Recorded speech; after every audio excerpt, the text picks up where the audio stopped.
Yay! Yay, yay, yay, yay, yay. Yeah. So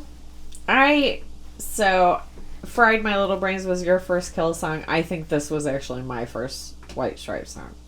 Yeah. And like I was alluding to earlier, I like my brain immediately takes in a couple things right away, and if I don't like those couple things right away, you're kind of out.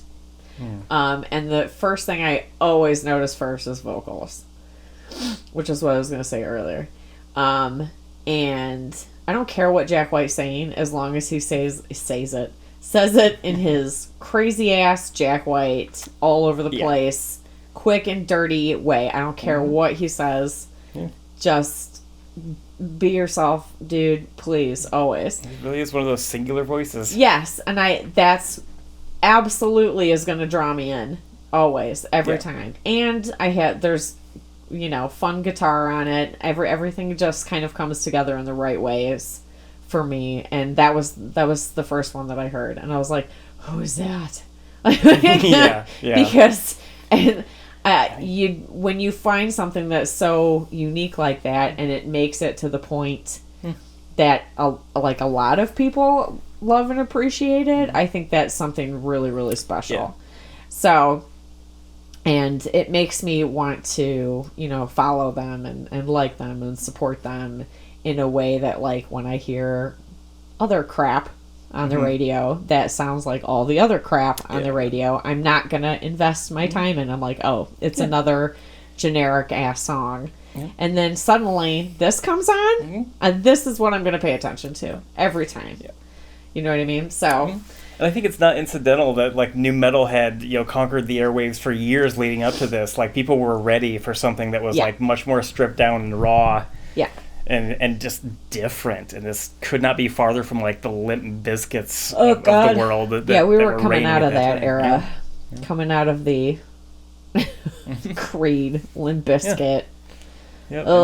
And like I knew people that like went from Britney Spears and Christina Aguilera to listening to The Strokes and a handful of other bands. Like it really was just like there was a certain tiredness to most popular music that like a hard stop happened and something completely new just dominated overnight. And that's why I make that Nirvana comparison. Like that doesn't happen very often. Right. Exactly. I mean, it hasn't happened since. I mean, music nerds could fight me on that, but I've been around a while. I haven't seen it. Right? Yeah. Yep. Yeah. So, but before we jump into this next song from The Kills, I wanted to note that a lot of the garage rock revival was quite jangly. A lot of like high-end guitars, a lot of like clean sounding, just very like boom pop drums and guitars. Like that was just kind of the overall sound of a lot of bands that showed up for a minute and then were gone again. What? Give me an example.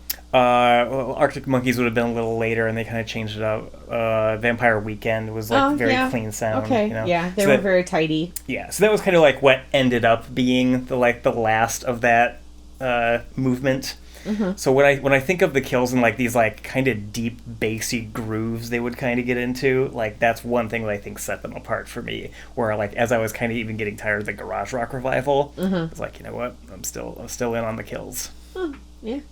And here's an example of that. This is The Kills' Tape Song.